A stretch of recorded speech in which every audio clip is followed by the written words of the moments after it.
Hello, Broadway fans, stans, and everyone else in between. My name is Andres LaFrasia, and I know you probably haven't heard of me, and hopefully this has popped up in your YouTube recommended page.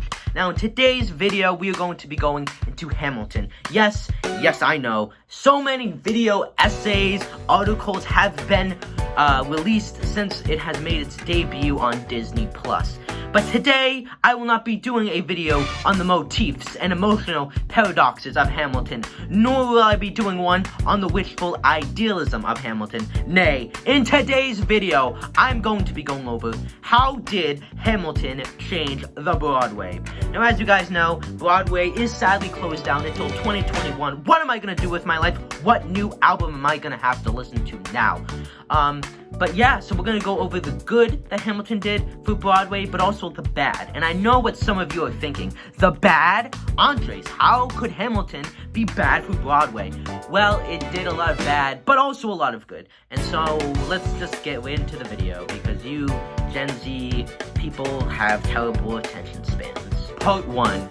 What Hamilton did good on the Broadway. So, what did Hamilton do that was good for Broadway? Well, the first thing it did was it introduced a new legion of fans into the world of Broadway.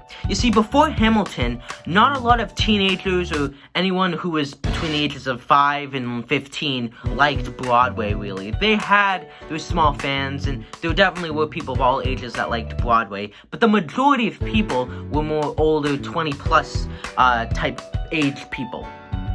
Now, the reason why many young people and teenagers don't like the Broadway sound is because it's very classical. You see, there is a perception that Broadway is a certain way. People think of shows like Oklahoma, Something Rotten, shows that have very classical sounding music, and it's not something that's appealing to them, and that kind of bores them, you know? I think that Hamilton broke the perception of what a musical could be, because you see, Hamilton used hip-hop, R&B, pop, and the sounds that we as America are listening to today, and put it on a Broadway stage.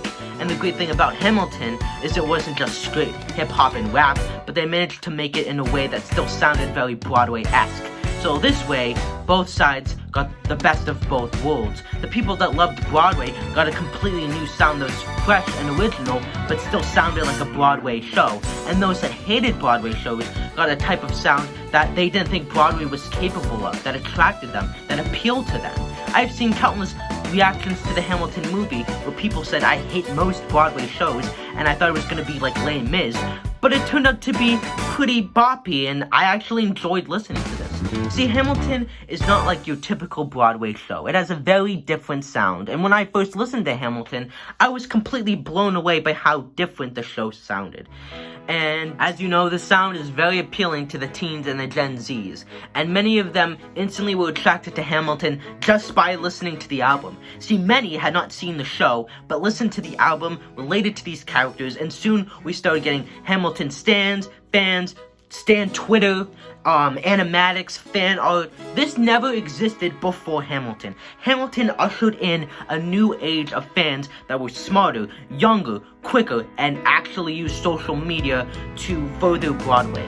Let's think about this. Were there any Broadway accounts on Twitter, Instagram that were very popular, or did you even know about? Not really, no. Hamilton really started a whole new generation of fans that loved Broadway, and because of this, shows like Mean Girls, Dear Evan Hansen, Be More Chill, which maybe wouldn't have found an audience, now have an audience because that young fandom is attracted to those kinds of shows. Now, I know what you're thinking. Andres, I hate the Broadway fans and stans, and they've ruined Broadway. And I understand that they can be a bit much, and the Hamilton fan art has definitely gone way further than it should have. But we have to be grateful that a new generation of young people are now interested in Broadway, and the show that we have to thank for this is Hamilton. And the basis of what I'm trying to say here is it's very simple. Hamilton used the music that the young people were listening to today and put it in a Broadway show, and it appealed to them. See, I feel like a lot of Broadway shows don't sound like the stuff that we as Americans are listening to, and thus it only appeals to half of America. The next thing that Hamilton accomplished was its use of POC actors in a show. Now, when you look at the majority of shows, yes, they have diverse ensembles, but let's look at the leads. Fun Home, white lead, even though it was lesbian. The Prom, white lead. Beetlejuice, definitely white leads. Hadestown, white lead. Dear Evan Hansen, definitely white people. Lots of white people. So the basis of what I'm trying to get here is that Hamilton is one of the few shows that has lead characters as people of color. See, there's a difference between having a couple of people of color, black people, Hispanic people in your ensemble and as understudies, than having black and white and Asian actors as your lead roles. Something that we do not see on Broadway a lot. And that's why Hamilton is so revolutionary in its terms of bending races and not having to be that race to play that character. A controversy that has come up into America is whether or not actors should play the races that they portray. So basically, Family Guy, I think there was a white actor that was voicing a black character, and he stepped down because it felt like it was not right. And this has definitely made a lot of conservative Republican people very upset, and they have come after Hamilton, especially on Twitter, about how this show should not be any exception, in that, these characters should be played by their race. Basically, they want white actors to be in Hamilton. And I have to say to you guys are racist, and here is why. See, the whole controversy and why we want black actors to voice black characters is because black actors have a lot of struggle in the industry. All actors struggle, regardless of race. But black actors and POC actors have an even harder time struggling. They're not going to get the meaningful, dignified roles that they so want. They'll get the stereotypical roles, those of the terrorist, those of the stupid Hispanic guy. And Hamilton is the show that allows POC actors to play meaningful, dignified, layered, complex characters that they otherwise would never be able to portray. Hamilton is giving countless jobs to POC actors, and the whole reason behind this movement is we want to give more POC actors more jobs, and white actors will find jobs. Trust me when I say every other Broadway show has a white lead. Hamilton is like the only show that has a black lead, so all of you can calm down. And now, there is the criticism of, well, shouldn't everyone get an equal opportunity? Well, yes, but in reality, the entertainment industry does not give all races the same amount of chances of getting a meaningful, dignified part, which is why Hamilton is such an important show, because it is one of the only shows on Broadway that has people of color as leads. I mean, literally every other show has a black actor as a lead role. No, they don't. Flying Over Sunset, Mrs. Doubtfire, Fun Home, all white leads. I think you can let Hamilton take a pass. God. Anyways. And listen, white actors will be fine on the Broadway, okay? Let black actors have one show where they can be leads. Sorry I got annoying. But anyways, in summary, Hamilton has done a lot for POC actors, allowing them to get the roles that they so deserved. And I mean, I just love that there was one show that is able to put on a pedestal all these amazing black and brown artists that half of the country wouldn't even know about. And I think that is just one of the big things that Hamilton has contributed in making a very diverse show. And I think it's one of its biggest and best accomplishments. This show also made Broadway very popular again. I mean, yes, you have very revolutionary shows like Hadestown, Fun Home, Kinky Boots to a lesser extent. I don't know why I said that. But none of them managed to break into the mainstream. And that's why Hamilton is once in a blue moon. You cannot replicate a Hamilton, because a Hamilton might be successful with critics and audiences, but it also needs to appeal to the mainstream and become a part of the zeitgeist and culture. And that's what Hamilton became. I mean, you have YouTubers like Logan Paul who know what Hamilton is. I'm sure Logan Paul doesn't know what Hadestown is. My uncle knows what Hamilton is. See, that's the big thing, is that everyone wants to be the next Hamilton. But that can't happen because a Hamilton only comes around every so often. See, to be a Hamilton, not only do you have to be successful on Broadway, but you have to be successful beyond Broadway. And so few shows actually manage to accomplish such a feat. You have tons of people who were never interested in Broadway to begin with, now super interested in it. I mean, shows like Heathers, Be More Chill, resurrected by the same people that got interested because of Hamilton. Hamilton was the ultimate gateway drug that introduced tons of new fans to the Broadway community. And it also brought a new spotlight onto the community as well. So I think Hamilton is definitely, we gotta give it props for bringing back Broadway into the mainstream. And what show has gone into the mainstream and made this much of a difference? I mean, everyone knows what Hamilton is. They may not know what the plot is, but they know what the show is. Shows like Cats, Phantom, Wicked are mainstream shows that people know about. But again, those shows only come around every once in a while. You can't replicate such a success. The last thing that I will say about Hamilton and what it did good was it did boost Tony ratings to 8.7 million versus the 6.4 million of the year before it.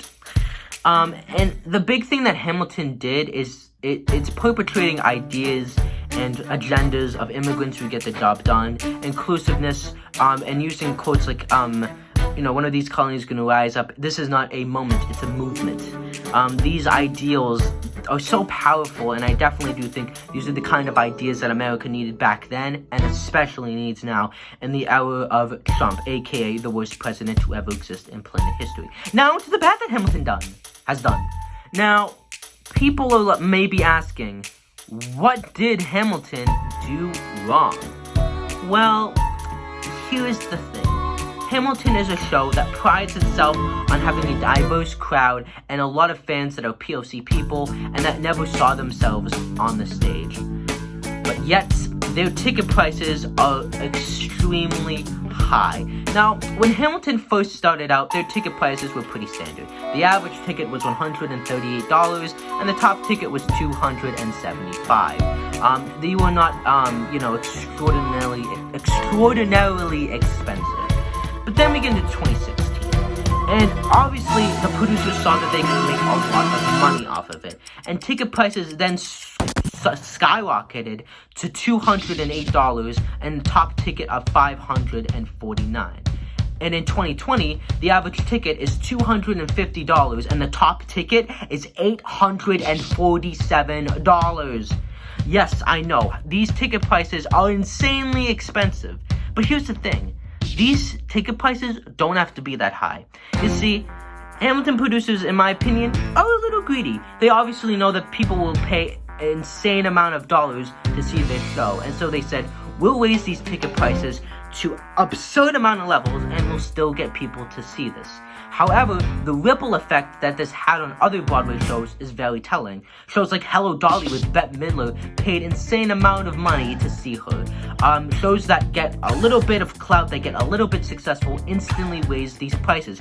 Beetlejuice, the musical, which, is very much prides itself on making it accessible, is also guilty of this.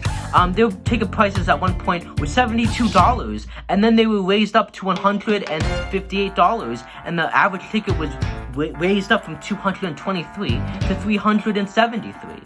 See, these Broadway producers saw Hamilton and realized that if you have a smash hit, you can raise the ticket prices to an insane amount of levels beyond $100 to $200 and make the top ticket an expensive amount of money, and people will still go and see it. Now, while this is amazing for Broadway business and they're making a ton of money, this isn't great for accessibility and for people that want to see Broadway shows, and ultimately does show that Broadway producers are as greedy as your local banker. Now, what is the next thing that Hamilton didn't do so right? The year after Hamilton, Great Comet and Dear Evan Hansen came out, and both were described as the next Hamilton, the next big thing. Even BMC was given this label. And here's the thing, that is a mentality that I don't think is a good one on the Broadway. You see, everyone was trying to replicate what Hamilton was, but the thing is you cannot replicate something as rare as Hamilton. You see, There are Broadway-level successes, and by that I mean shows like Hadestown and Fun Home. They garner critical acclaim from audiences and critics, win all the Tonys, and do very well at the box office. But Hamilton did the same thing as well. Great with critics and audiences, won a lot of Tony Awards, and did amazing at the box office. But see, Hamilton was a cultural revolution, and for various reasons that I have mentioned earlier in this video. You see, this show was not the average moneymaker. Hamilton makes, on the regular, $2 million to $3 million a week, where most Broadway shows are lucky to just make $1 million a week. And Hamilton seeped its way into the zeitgeist, into the popular culture. People that knew nothing about Broadway were talking about it. You can't replicate that because that's only one thing in a blue moon. And that's the best way for me to describe it. You can make a successful show, but you cannot make something as culturally defining as Hamilton.